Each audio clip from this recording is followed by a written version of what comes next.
The underestimated shield. Captain Alina Reyes stood on the bridge of the Resilient, her ship hovering at the edge of the diplomatic zone.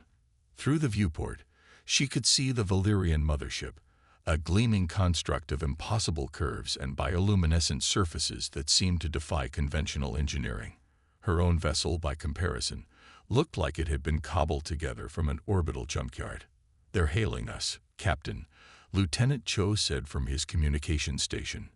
Alina straightened her uniform, a patchwork of reinforced fabrics and carbon mesh that had seen better days. "Put them through." The holographic display flickered to life, revealing the face of Ambassador Zivtol. The Valyrians' pearlescent skin caught the light of their ship's interior, giving them an almost ethereal glow. Their 4 eyes, arranged in a diamond pattern, narrowed slightly as they took in Alina's appearance. "Captain Reyes," Zivtol's voice carried that distinctive musical quality all Valyrians possessed. "We are prepared to receive your delegation, though I must express some concern about your vessel's condition." Alina forced a diplomatic smile. "The Resilient may not look pretty, Ambassador, but she's sturdy. We humans tend to prioritize function over form." "Indeed." The word dripped with barely concealed disdain. "Your shuttle bay appears compatible with our docking mechanisms.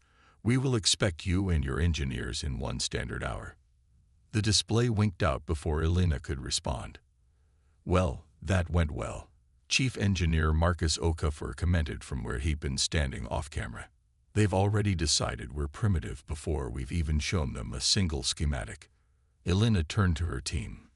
The 5 best human engineers the United Earth Council could spare for this diplomatic technology exchange.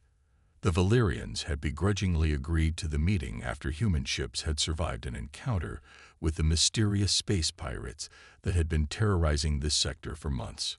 Both species had lost ships, but the human vessels had shown unexpected resilience. "They'll underestimate us," Alina said. "They always do. Let's use that to our advantage." The Valyrian engineering hall was massive, with ceilings that soared hundreds of meters above them. Teams of aliens moved with precision through the space, working on technologies that made Alina's team stare in wonder. Sleek ships under construction, weapons systems that seemed to bend light itself, and what appeared to be organic computing interfaces that responded to the Valyrians' touch. "Magnificent, isn't it?" High Engineer Talvos approached, flanked by his own team. Unlike Ambassador Zivtol, he made no attempt to hide his superiority. "I understand your species has only achieved interstellar travel within the last century. We've been crossing the void for nearly 2 millennia." Marcus stepped forward, carrying a heavy case. "We're quick learners." "So I've heard," Talvos replied. "I understand you've brought examples of your shield technology. The one that supposedly withstood pirate attacks that destroyed 3 of our cruisers." Alina nodded. "We have. Though shield might not be the right term. We call it adaptive defense layering." Talvos gestured to a nearby workstation. "Please, demonstrate. We're eager to see what has the Council so impressed." Marcus placed the case on the workstation and opened it, revealing what looked like several layers of dull matte material sandwiched together. Nothing about it suggested advanced technology. No glow, no hum of power, nothing to indicate it was anything more than ordinary composite material. Talvos' upper eyes blinked rapidly, a Valyrian expression of surprise and amusement. "This is it. This is what protected your ships." "Along with standard energy deflectors, yes," Alina confirmed. One of the Valyrian engineers leaned forward, studying the material with an instrument that projected data into the air above it. "It's primitive. Multiple layers of various compositions, some synthetic, some metallic alloys. There's no active field generation, no quantum entanglement matrix, not even basic particle acceleration." Talvos made a sound that approximated laughter. "Captain Reyes, I was expecting something revolutionary. This is hardly more advanced than simple armor plating." "Yet it works," Alina replied calmly. "Against what?" "Micrometeorites. Space debris." Talvos gestured dramatically. The pirates use plasma cascade weapons. Even our phase-shifted barrier fields struggle against them. Marcus crossed his arms. Would you like a demonstration? The Valyrian engineers exchanged glances before Talvos nodded. By all means. Marcus grinned and tapped his communicator. Dr. Sato, you're up. Dr. Kari Sato, the team's weapons specialist, stepped forward with another case. Opening it revealed what looked like a small cannon, its design as unrefined as the defensive material. This is a scaled-down version of the pirate's plasma cascade weapon, she explained. We recovered fragments after our first encounter, reverse-engineered it, and built this prototype. Talvos's four eyes widened. You managed to reverse-engineer their weapons technology. Like I said, Elena smiled. We're quick learners. The Valyrians murmured among themselves as Dr. Sato set up a testing area, placing the material against a reinforced wall and stepping back with the weapon. I suggest everyone stand back, she warned, adjusting settings on the device. Marcus whispered to Elena. The Valyrians seemed genuinely shocked we could replicate pirate tech. Wait until they see what happens next, she replied. When everyone was clear, Dr. Sato fired the weapon. A brilliant stream of blue-white energy erupted from the barrel, striking the material with enough force to shake the floor beneath them. The Valyrian engineers instinctively ducked, expecting a catastrophic explosion. Instead, the energy dissipated across the surface of the material, rippling outward in concentric rings before fading entirely. Where the plasma had struck, the material glowed briefly red, then cooled. It was completely intact. Silence fell over the engineering hall. Talvos approached slowly, his lower eyes wide with disbelief. Impossible.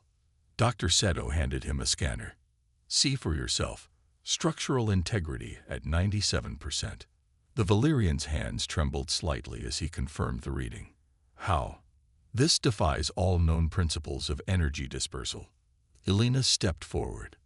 It's not about deflection or absorption. It's about redistribution. Each layer serves a specific purpose. Some conduct, some insulate, some absorb, some reflect.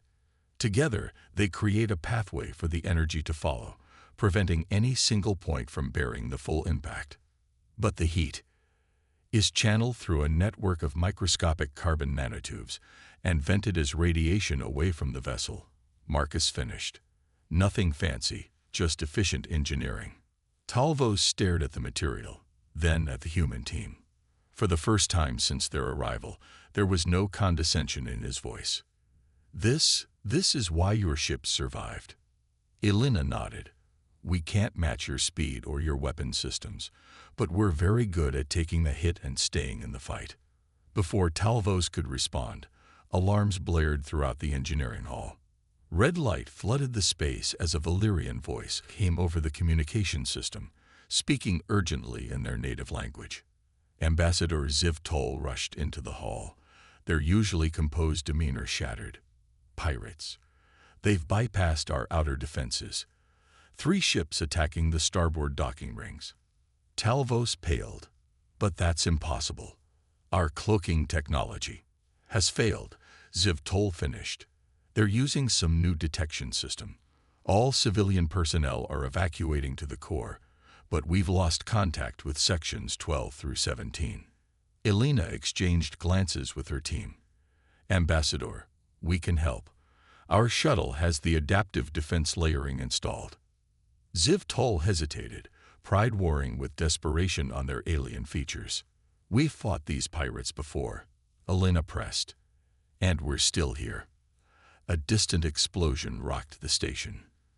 Talvos steadied himself against a console before turning to Ziv Tol. We should accept their assistance. The ambassador's 4 eyes blinked in rapid succession. Then they nodded sharply. Very well, Captain Rice. What do you propose? Elena turned to her team. Marcus, Dr. Sato, prep the shuttle. Lieutenant Cho, get me a direct link to the Resilient. She faced the Valyrians. Ambassador, we need access to your defense grid control center. If these pirates are using the same tactics as before, I know what they're after." For a moment, the Valyrian engineering hall was filled with a new sound: humans and aliens working together against a common enemy. As Alina followed Ziv Tol toward the command center, she caught Talvos studying the adaptive defense layering material with newfound respect. Perhaps being underestimated wasn't so bad after all. "Captain," Talvos called after her. "Your technology. It's not what we expected." Alina paused, a slight smile crossing her lips. "That's the thing about humans, High Engineer. We rarely are."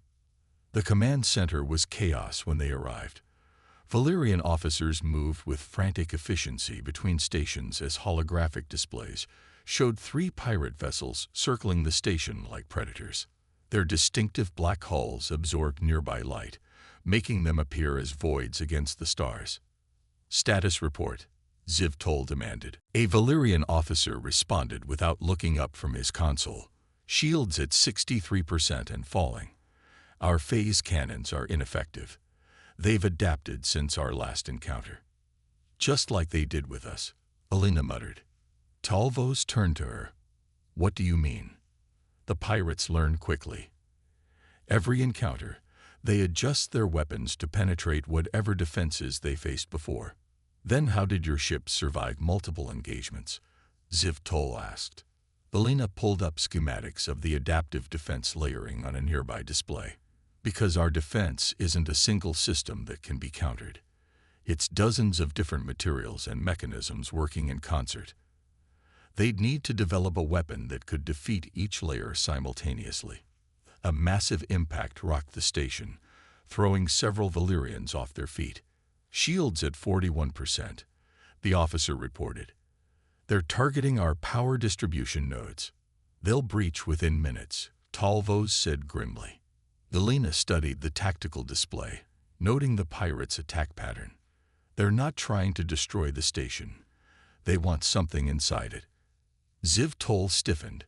"How could you possibly know that?" "Because it's the same pattern they used against our research outpost last month. Systematic disabling of defensive systems, targeted strikes to create confusion, but avoiding critical infrastructure damage." She pointed to one of the pirate ships. "That one hasn't fired a single shot. It's positioning for boarding." The ambassador's eyes narrowed. "The Quantum Archive. They're after our research data. Another impact, more violent than the last." "Shields at 29%, the officer announced. "Structural integrity compromised in sectors 18 through 22. Alina tapped her communicator. "Marcus, status on the shuttle." "Ready to fly, Captain," came the reply. "Dr. Sato has some modifications you might like.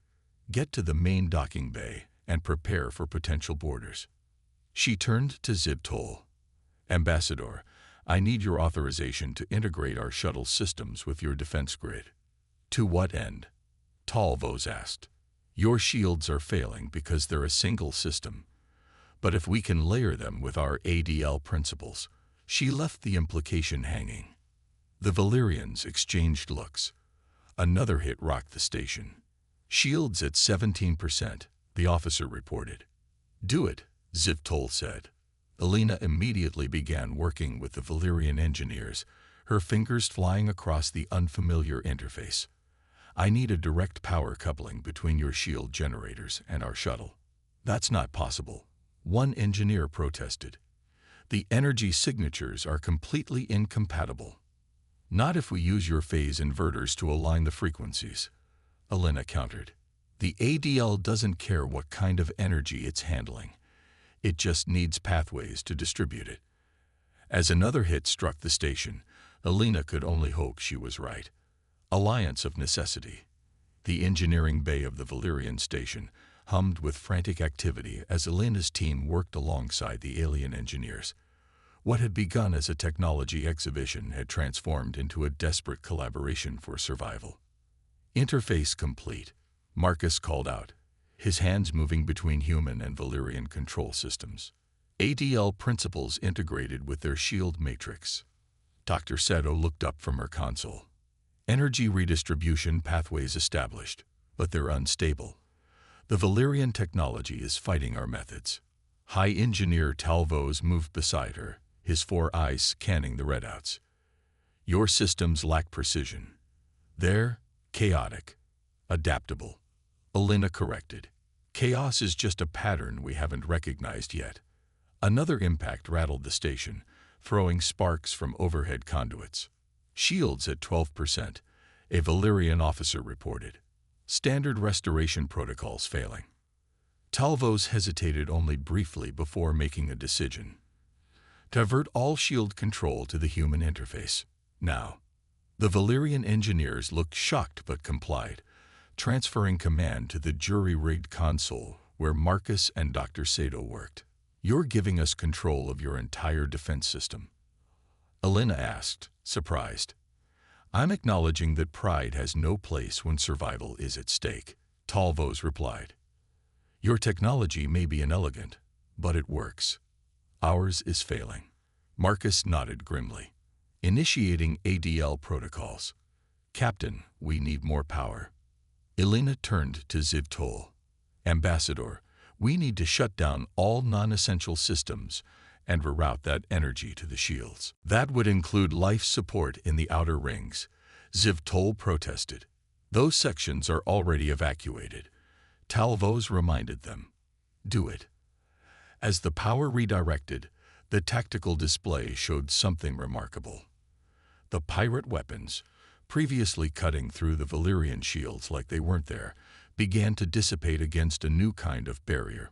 Where the elegant, translucent Valyrian shield had been a uniform field, this new defense manifested as rippling, overlapping layers that shifted and adapted with each impact. It's working, Talvos whispered, watching the pirate ships adjust their attack patterns in apparent confusion. Shields stabilizing at 23%, the officer reported, unable to keep surprise from his voice. 24%, 26%. They're regenerating. Elena smiled. That's the beauty of the ADL. It learns. Each hit teaches it how to better distribute the next one. A new alarm sounded, and the tactical display shifted to show a section of the station's outer hull. Boarding craft detected in Sector 31, the officer announced. Security teams responding, but they've penetrated deeper than expected. Ziv Tol's expression darkened. They're heading for the quantum archive.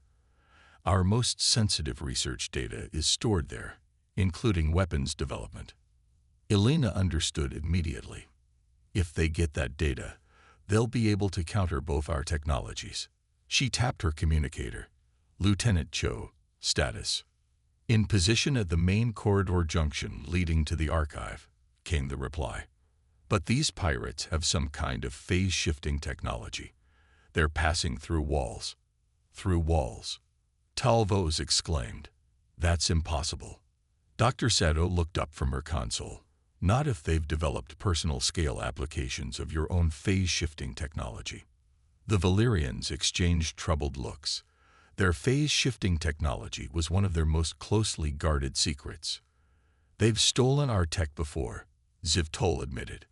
Elena made a quick decision. Marcus, Dr. Sato, keep the shields running.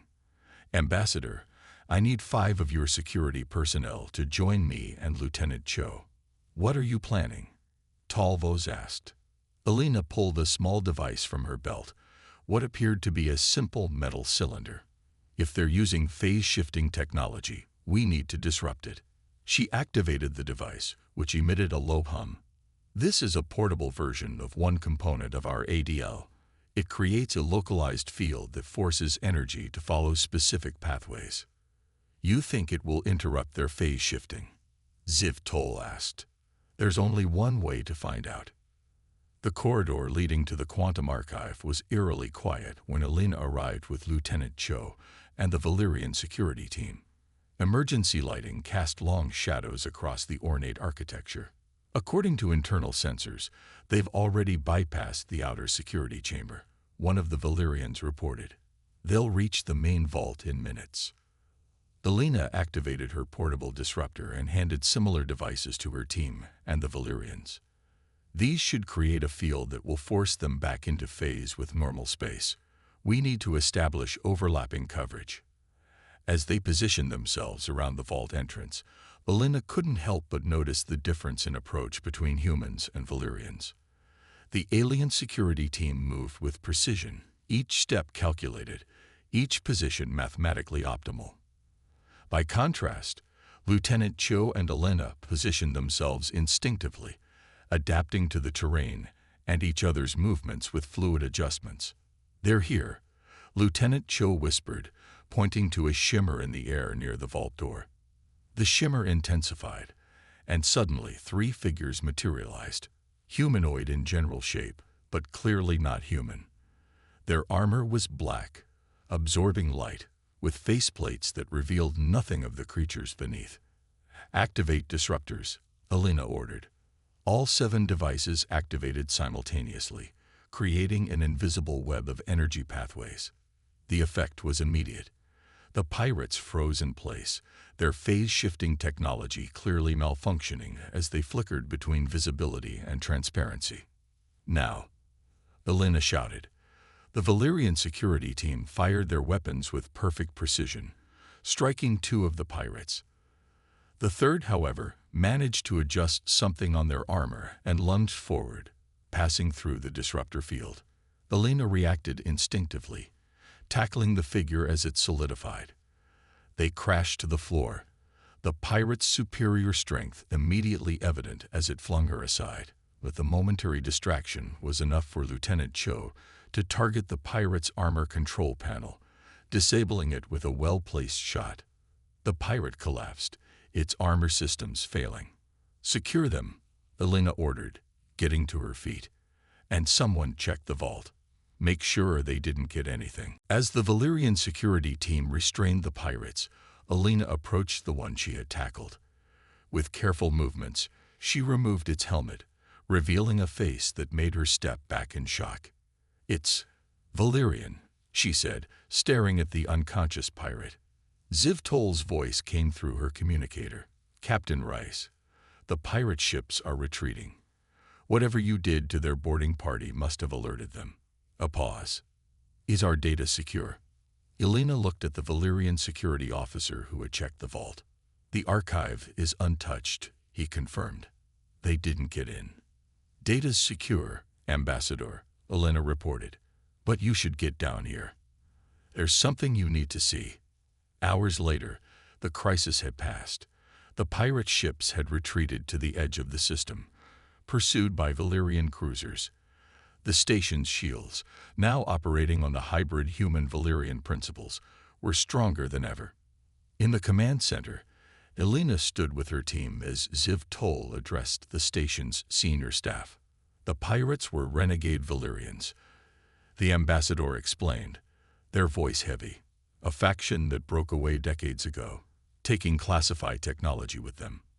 They've been enhancing it with stolen innovations from other species they've raided, including your phase-shifting technology," Alina noted. Talvos nodded solemnly. "We were arrogant. We believed our advances were beyond anyone else's understanding or capability to counter. Every technology has vulnerabilities," Marcus said. "That's why the ADL works. It doesn't rely on any single approach." "Which is precisely what we failed to grasp," Talvos admitted. "We pursued perfection in one direction, while you explored adequacy in many." Alina smiled slightly. "I wouldn't call surviving plasma cascade weapons adequacy." A moment of awkward silence passed before Ziv Toll spoke again. "The United Earth Council will receive our formal request for a technology exchange program. A true exchange, as equals." The words clearly cost the ambassador something to say, but they were sincere. "We have much to learn from each other," Alina agreed. "Your precision combined with our adaptability could create something neither of us could achieve alone." Talvos approached Alina, holding a small data crystal. "This contains the complete schematics for our phase-shifting technology," a gesture of good faith. As Alina accepted the crystal, she felt the weight of this moment, a turning point in human-Valyrian relations that neither side had anticipated. "In return," she said, "we offer the full specifications of the adaptive defense layering." She handed Talvos a similar data storage device. Though I warn you, it's not elegant. Our engineers tend to solve problems with whatever works, not what looks pretty. Talvaz's 4 eyes blinked in what Elena now recognized as amusement. Perhaps elegance is overrated when facing pirates with plasma weapons.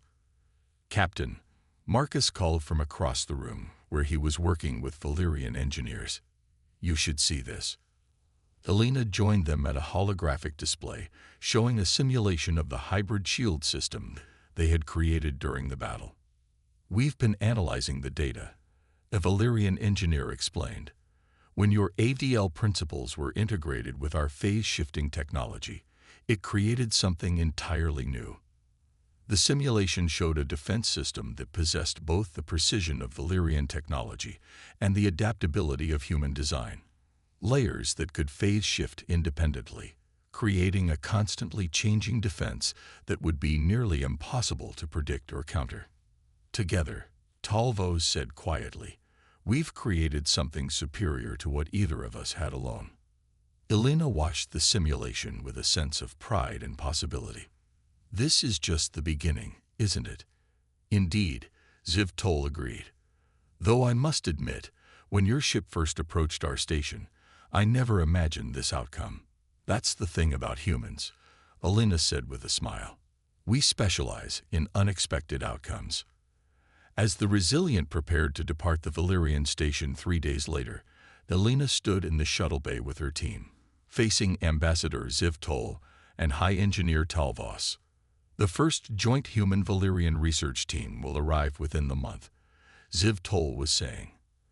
And we've already begun implementing ADL principles throughout our fleet. Our engineers are eager to study your phase-shifting technology, Elena replied. Though I suspect they'll use it in ways you never imagined. That, Talvos said, is precisely what we're counting on. The formality of the moment dissolved as Talvos unexpectedly extended a hand. A human gesture he must have studied. Elena took it, feeling the strange texture of Valyrian skin against her own. Until we meet again, Captain Reyes. Thank you for teaching us that sometimes being underestimated is the greatest advantage of all. As the Resilient pulled away from the station, Elena watched the magnificent Valyrian construction grow smaller through the viewport. Its elegant lines now housed something new, a fusion of technologies that represented the best of both species. Set course for Earth, she told Lieutenant Cho. The Council will want our report as soon as possible. Do you think they'll believe it? Marcus asked, joining her at the viewport. That the Valyrians actually admitted our junkyard technology was worth something. Elena smiled. They'll have to. We're bringing back more than just data crystals. We're bringing back proof that sometimes the most effective solution isn't the most elegant or advanced. As the Resilient engaged its engines, accelerating toward the jump point, Elena couldn't help but feel a sense of satisfaction. The Valyrians had initially mocked their patchwork defenses and cobbled together ship, seeing only crude design where humans saw practical solutions. But when the plasma fire had started flying, it wasn't elegant theory that had saved the day. It was human ingenuity, the ability to adapt, to make do, to find strength in diversity rather than perfection. And now, as they journeyed home with the beginnings of a new alliance in their databanks, Elena knew that the galaxy had just become a slightly different place, one where humans had earned their seat at the table not by mimicking the advanced species they encountered, but by being unapologetically, stubbornly human. That, she thought as stars streaked past the viewport, was worth all the mockery in the universe.